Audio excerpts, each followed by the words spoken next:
Good evening, and welcome back to SL Tonight Presents Tales That Terrify. Last week, we explored the terrifying weight of a single decision and the collapse of absolute certainty. Tonight, we venture deep into the jungle for a very different kind of horror, one where man tries to impose his will on the wild, and the wild learns its lessons far too well. James Francis Dwyer's A Jungle Graduate is a chilling tale of hubris and poetic justice. A discontented naturalist buys a young orang-outang with dreams of fame and fortune on the Paris stage. He teaches the ape to mimic human habits, smoking, fetching, performing, but when the creature resists, he resorts to cruel methods to educate it.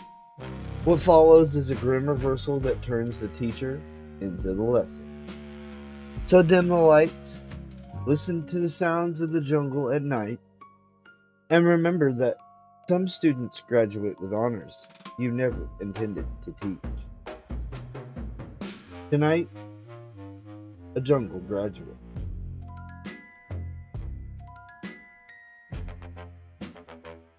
The moonlight fell upon Schreiber's bald head as he jerked his body out of the depths of the rough-hewn lounge chair.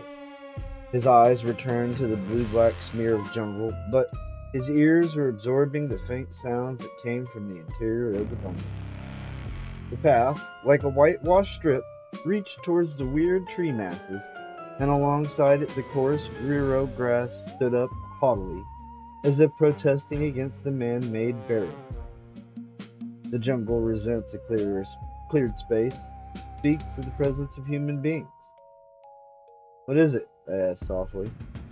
"Nothing," murmured the naturalist, but his grip on the end-planed pine limbs, which formed the frame upon which the diac mat was stretched, did not relax. He gave one the impression of a man sifting the noises of the night with his whole body. Suddenly his head came sharply down between his shoulders, and the chair seemed to groan protestingly as he left it with a spring. A black line appeared upon the moon-whitened path, and the heavy German pounced upon it with the agility of a cat. "That damn vermilion snake," he grunted, holding the wriggling thing up by the tail as he shuffled toward the door. "This is the second time he's escaped." When the chairhead again received him with a long-drawn creaking sound, I put a question. "Did you see him before he started across the path?" I asked. "No," snapped Schreiber. "I just felt that things are not right. This is easy. When he escaped, it caused a little silence and just a little change in the note of those who didn't keep altogether quiet. Listen, please, now."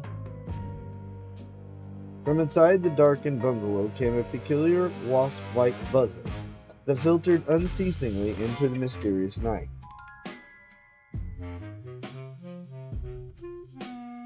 The surrounding jungle appeared to be listening to it. At first, it defied the attempts of the ear when it sought to analyze the medley.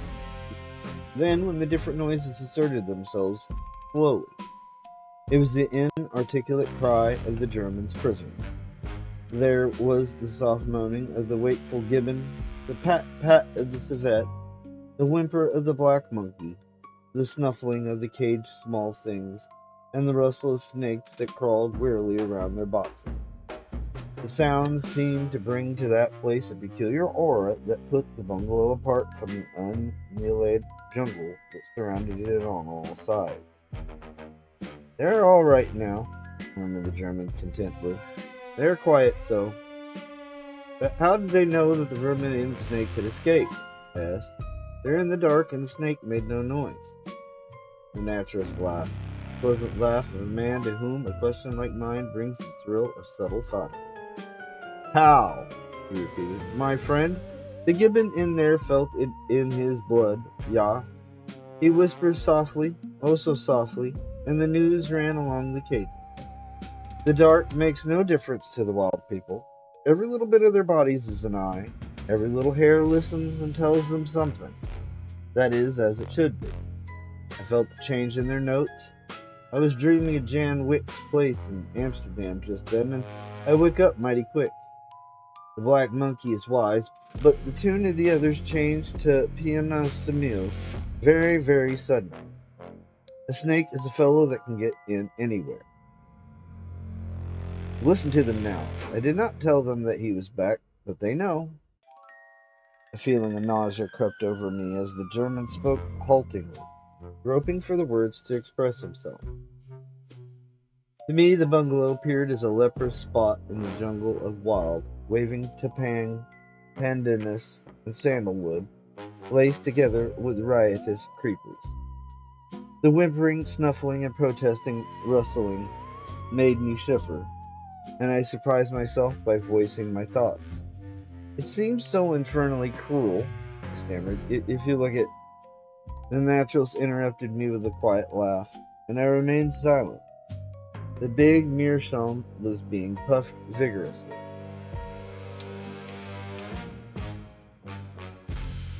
It is not cruel, he said slowly. Out there, he waved a hand at the blue-black smear of jungle that looked like the foundation upon which the pearly sky reared itself. They are dining on each other. My prisoners are safe and have plenty. Did you not hear just now how it troubled them when the snake escaped? So, the black monkey is a little one, and she was afraid. The jungle life is not a lengthy one for the weak. I was at Amsterdam 5 years ago. Ach, Gott! It seems 50 years ago.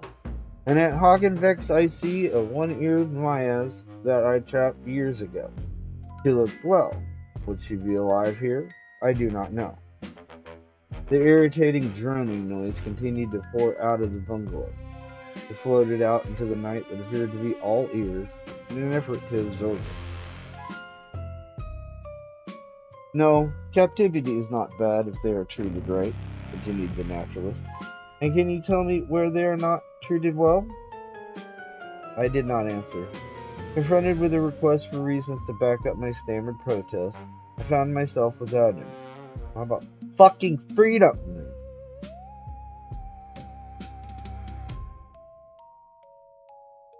Driver's captives were well fed. Baby monkey was guarded from the snake. Oh, well. So kind. The big German smoked silently for several minutes, his eyes fixed on the jungle belt in front. The zoological people treat their animals better than societies treat human beings, he said gently. And the naturalists? Well, they treat them well. I never knew one who did not. He stopped for a moment and then gave a little throaty gurgle. Memory had pushed forward something that had displeased him. I made a mistake, he remarked harshly. I did know of one. The night is young, I will tell you of it. It happened a long while ago, when I first came to Samarhan River, Vogelberg, and I came together. This man's name was Lasson, Pierre Lasson, and he was a naturalist of a kind. That is, his heart was not in his work. Nein! He was always thinking of other ways of making money, and no man who calls himself a naturalist can do that. This business calls for everything. Heart, soul, brains, all. That is why I said Lasson was not a naturalist. The devil of discontent was gnawing at him, and in this work there should be no discontent. No, my friend. One day I pulled down the river to Lasson's place, and he had pushed at me an illustrated paper from Paris. He laughed, too, very excitedly. He was nearly always excited. The discontented people always are. What do you think of that? He said. I read the piece in the paper, and I looked at the picture that went with it. It was the picture of an orangutan, and it had under it the brute's name. He had two names, just like you and me. There he was, sitting at a desk, smoking a cigar, and making a bluff that he was writing a letter. It turned me sick. It was not good to me. I handed the paper back to Lasson, and I said nothing. Well, he snapped, I asked you what you thought of it. Not much. It interests me not. You old fool. The monkey is earning 200 pounds a week at the Royal Music Hall in Piccadilly. He's making a fortune for his training. I do not care. I am not concerned one little bit. Oh ho! You want to work in this foul jungle till you die, eh? I have other things in my mind, Schreiber. I knew he had, but I hadn't interrupted him just then. Yes, I do not want to be buried out here with the wah-wahs singing the Dead March over my grave. I want to die in Paris, and I want to have some fun before I die, Schreiber. There's a little girl whose father keeps the Café des Primroses. Mon Dieu, why did I come to this wilderness? And how will that help you? I asked, pointing to the paper that had the picture of the smart monkey in it. How? How? Why are you old stupid-eyed? Pierre Lasson will train an orangutan too. It is not good to make a brute into a human. I would not try if I were you. Lasson laughed himself nearly into convulsions when I said that. It was a great joke to him. He fell on the bed and laughed for 10 minutes. He was a smart man, was Pierre Lasson. Too smart to come out of Paris. The smart men should always stay in the city. The jungle is not for them. It agrees only with men who have made a proper essay of their faculties. Lasson never had time to make an essay. He was too busy scheming. The driver stopped and again leaned forward in the big chair. Something had gone astray in the buzzing noise from the prison house, and like a maestro, he listened for the jarring note. Softly, he rose from his seat and disappeared into the interior darkness. When he returned, he relit his pipe slowly. Jungle life makes a man's movements composed and deliberate. Then he settled himself back in the seat of his own manufacture. The little one of the black monkey is ill, he explained.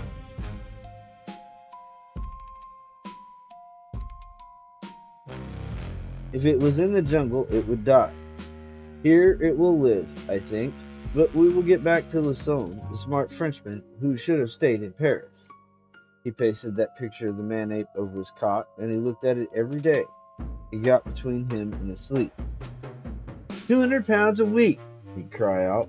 Think of that, you old square-headed German. That's nearly 5,000 francs. That is 4,000 marks. Could we not train one too? Not me. I like the orangutan just as he is. He suits me like that. If he ever got so clever that he could smoke my cigars and read my letters, I would not like him one bit.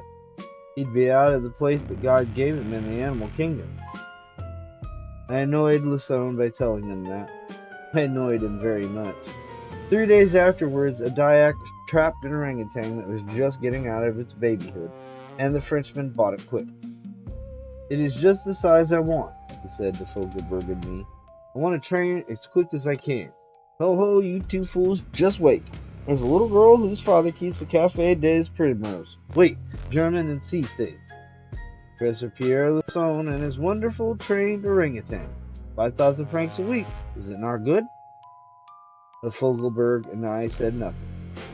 We knew the status of the orangutan in the animal kingdom, and we were content to leave him on his proper plane. Mother Nature fixes the grades, and she knows that the orang is not the fellow that shall send notes to his sweetheart or puff cigars when he's sitting in tight boots that squeeze his toes that have been made for swinging him through the palm trees. From the ant-eating menace with his horn armor right up to Pierre Lasson, Mother Nature has settled things very properly and very quietly. Lasson was not the man for the wilderness. No, my friend. He was all bubble, all nerves, and he wanted to feed on excitement 10 times a day. And there's no excitement here. Not a bit. People in the cities think that there is, but they are mistaken. This is a cradle where you get a rest if you sit quiet. You understand? Frenchman could not sit quiet. His imagination made him a millionaire after he had that orangutan 2 days. It did so. It brought him a house at Passy and a carriage and pair, and smiles of the ballet girls at the Grand Casino. Some men are like that. They make their imaginations into gas wagons and ride it through the devil. And Lasson was taking something that didn't improve things. He kept a square bottle under his coat, and he toasted the monkey in good times that he was going to have in Paris. Toasted them much too often for my life. That monkey learned things mighty fast. He was a great mimic. Every time Fogelberg and I pulled down to Lasson's place, the Frenchman trotted the damn hairy brute out and did things for our approval. Fogelberg didn't like it. I didn't like it. 9. We told Lasson, and he laughed and made fun of us. "Oh, you 2 old fools," he cried out. "Oh, you 2 old monkey snares. You wait. Professor Pierre Lasson and his trained orangutan at 5,000 francs a week. 5,000 francs! Think of it! In the Café des Primroses, I will think sometimes of you 2 fools on the stinking mud banks of the Samarahan." He was going mad thinking of the good times he would have on the boulevards. He drank. Got him how he drank. He saw himself strutting in Europe with the monkey bringing him money. He was mad, all right, and I think that orangutan began to think that he was mad. He would sit alongside Lasson and puzzle his old head to know what the Frenchman was so excited about. The brute didn't know the dreams of Monsieur Pierre Lasson. No, my friend, he didn't know the Frenchman was going to make a pedestal of his wisdom on which he could climb and kiss his fingers to the Milky Way. Oh no, he was only an orangutan, and he didn't know that people would pay 4,000 marks a week to see him stick his blue nose into a stein and puff at a cigarette. Ah, it sickens me. Then one day the monkey got sulky and would not do a single thing. I think Lasson was drunk that day. He must have been. The brute was sulky and the Frenchman was drunk. Pierre told me of it afterward. Then my eyes knocked over the specimen cases and went cranky. Lasson went cranky too. He saw the boulevards and house at Passy, and the ballet girls and the Café des Primroses floating away on the monkey's tantrums, and he got sick. He got very sick. He swigged away at that flat bottle till he went nearly mad, and then he done something. The blue depths of the jungle appeared to pulsate as Schreiber halted in his story to listen again to the sounds that came from within. There was witchery in the soft night. It touched one with the mysterious fingers. They watched outside the lonely bungalow, wondering, inquisitive, wide-eyed. "He must have been mad," continued the German. "Mad or drunk. The Samarahan flowed right by Lasson's bungalow, and the Samarahan was alive at that place. Dirty, ugly, scaly-backed crocodiles slept in the mud there all day long. Ugh. I hate crocodiles. They turn me sick. Frenchman, he was mad though. Mad with drink and mad because he thought the orangutan was turning stupid." Well, what happened? The night was listening to the story. The buzzing noise from the prisoners died down to the faintest murmur. "Well," repeated the naturalist, "Pierre Lasson taught the orangutan a lesson in obedience.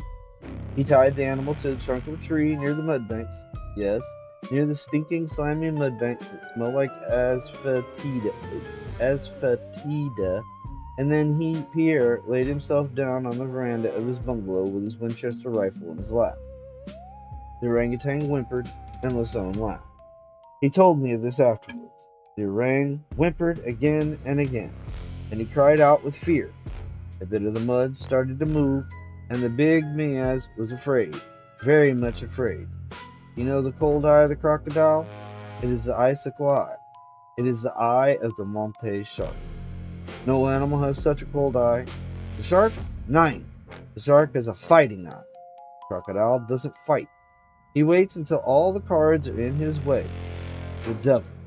That tied-up pet of Lasson's attracted the dirty brute in the mud, and the orangutan had been fool enough to tell him by that whimper that he was helpless. See? The crocodile watched him for 1 hour, 2 hours, 3 hours. He thought it might be a trap. Lasson watched too, He was teaching the monkey what mighty smart fellows came out of Paris. The crocodile knocked the mud off his back to get a better view, and the orang screamed out to Pierre to save him. He screamed mighty hard. He chattered of the things he would learn if Lasson came to his aid quick, but Lasson smiled to himself and sat quiet. The crocodile dug himself out of the mud and looked at the meows, and the meows shivered in every bit of his body. Lasson told me all about it after. He said the monkey cursed him when the crocodile flicked the water out of his eye and moved a little farther up the bank. That icicle eye had the orangutan fascinated. He lost his nerve. He shrieked, and he prayed in monkey gibberish, and that gave the crocodile plenty heart. Ah, yes, he thought that he held 4 aces in the little game with the orang, and he thinks it's good to take a chance. He made a big rush at the tree, and Pierre was waiting for that rush. He threw the rifle forward quick, the bullet took the brute in the eye, and he flopped back in the stinking mud with a grunt. We control the horizontal. We control the vertical. SL tonight, Tales That Terrify returns. Please stand by. Looking for stories that'll keep you up at night? SL Tonight presents 3 terrifying collections straight from the vault. Tales That Terrify, on record, Tales from the Vault, and Papers from the Vault. Real horror, real chaos, real entertainment. Available now. Don't sleep on these, or you might not sleep at all. Buy my book! He's right, you know? 300 subs, and we're throwing a party with the little king. This one's for you. Special opera night for the king and his queen, diminutive monarch sitting there looking mean. Music's dragging on. He's sinking in his seat, bored out of his crown. Time to make his retreat.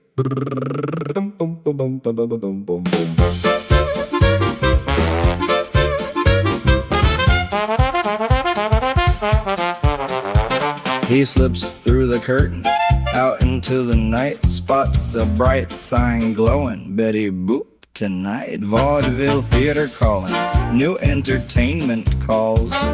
Pretzel vendor trouble, but he's dodging through the stalls. Curtain goes up on the Wild West show, Betty and her horse putting on a rodeo. Tricks and spins got the monarch entranced, heart beating faster, this is his chance. Boop boop a doop, come on and join the fun, from the boring opera to the party's just begun. Little King booping, dancing on the stage, 300 subs strong. This is our golden age. Yippee-yi-yo, let the good times roll. Betty's Wild West party, everybody lose control.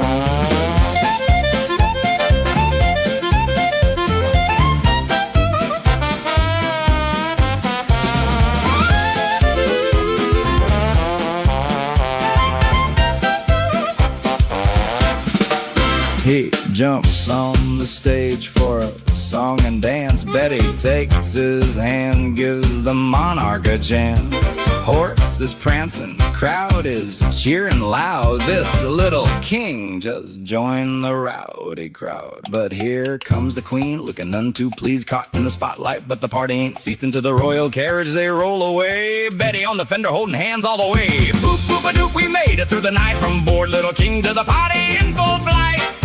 300 subs celebrating, grooving with the crew. SL Tonight family, this one's for you. Yippee-yi-yo, the ride never ends. Living cartoons and good time friends. Ow! Little King boops to 300. Thanks for the ride, y'all. Boop boop a doop. Boop boop a doop. Boop boop a doop. Boop boop a doop. Boop boop a doop. 300 strong with SL Tunes. Thanks for making these living cartoons possible. We control the horizontal. We control the vertical. SL Tonight, Tales That Terrify returns. Please stand by and prepare for the next terrifying tale.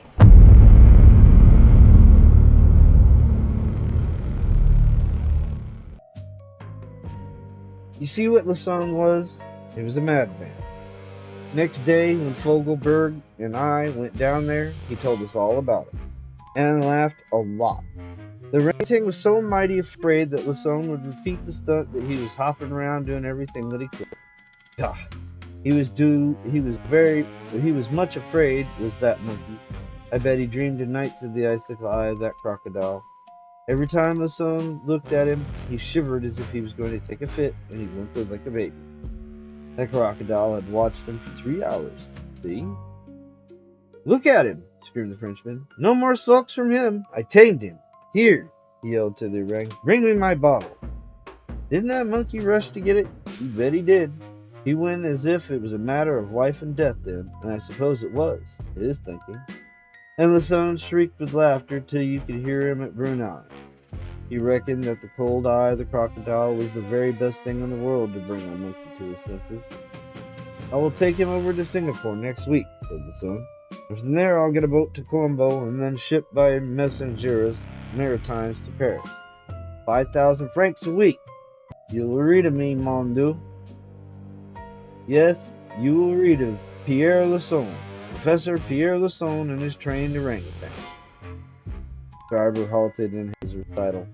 A wind came out of the China Sea, charged down upon the jungle, and slashed the fronds of the big palms like a regiment of the colorasers thundering through space.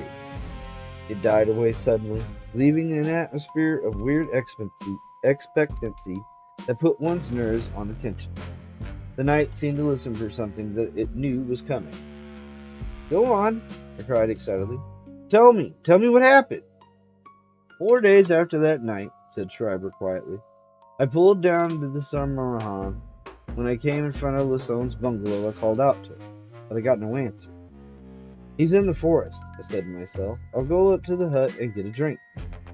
It was a mighty hot day, and the Samarhan is not a summer resort. Nein, it is not. Did you ever feel that a silence can be too much of a silence? Sometimes in the jungle I feel a hush that is not nice. It was here tonight when the vermilion snake escaped.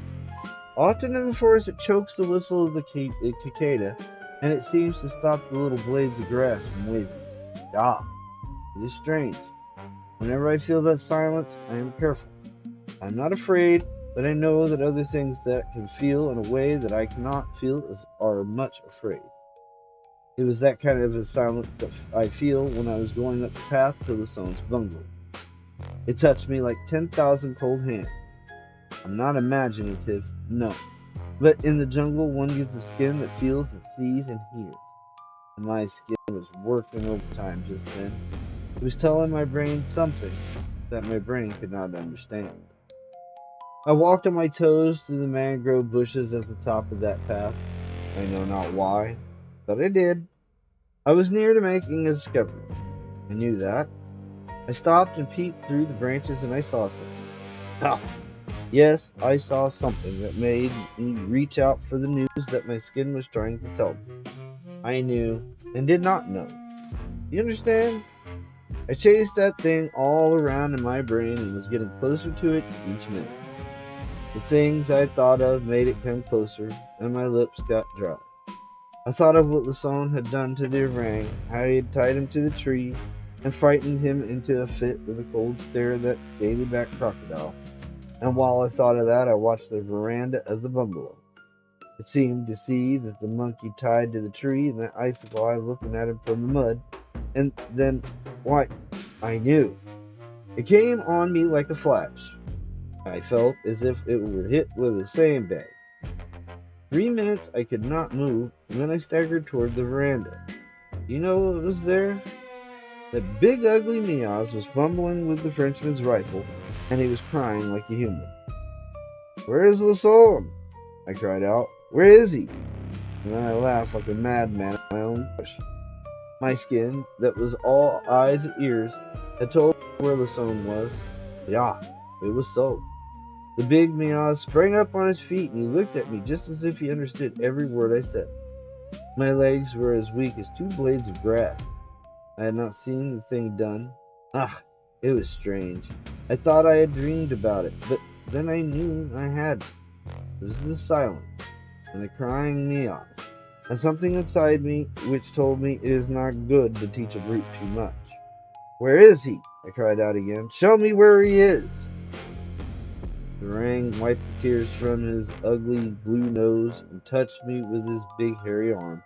and then he started to shamble towards the mud banks where the Frenchman had tied him to give him that little lesson in obedience. I was sick then. That atmosphere turned me all upside down.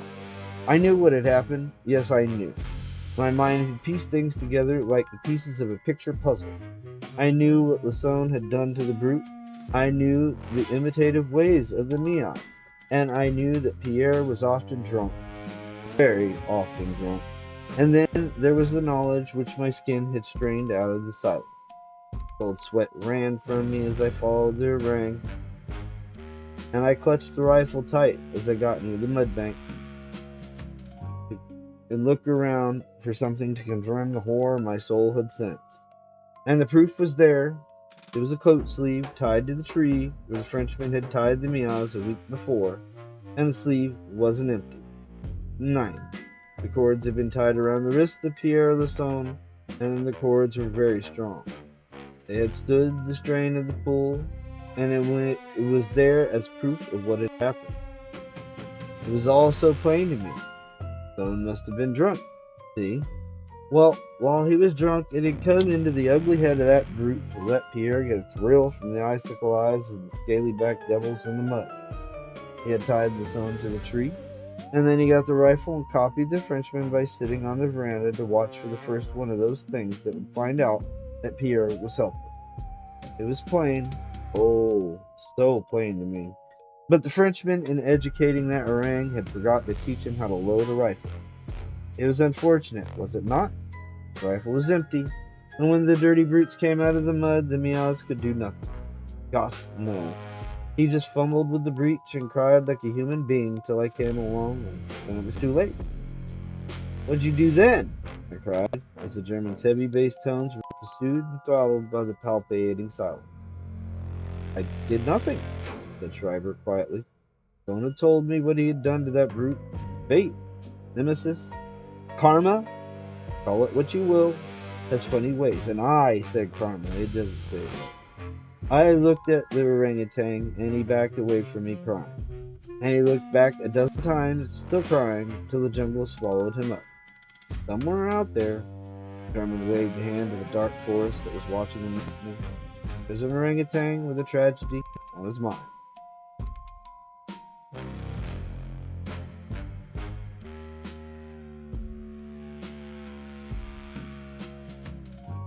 And so, another forbidden tale draws to its unsettling close.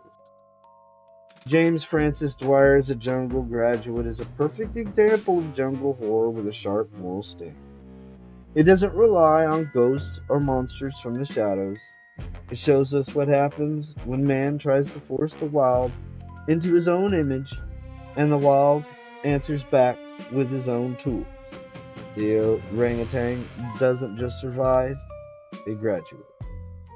If tonight's story left you with a shiver about the dangers of hubris, or the unexpected intelligence of creatures we think we control, or you're wondering what the hell a Mias is, because I kind of wondered the same, and I hope God is not some kind of racist term, but I think it just means monkey. So it's probably a racist term. Either way, drop your thoughts in the comments. These are the tales that make you look twice at the jungle or at ourselves. Thank you for spending time with us here on SL Tonight. I am Felix Lebesky. This has been SL Tonight. I'll see you again soon for the next chapter in Series 3 of Tales That Terrify, Recipe for Murder by C.P. Donald Jr. Unless it's like a big, massive, multi-chapter book, and in which case it would be a different story. I'm pretty sure Recipe.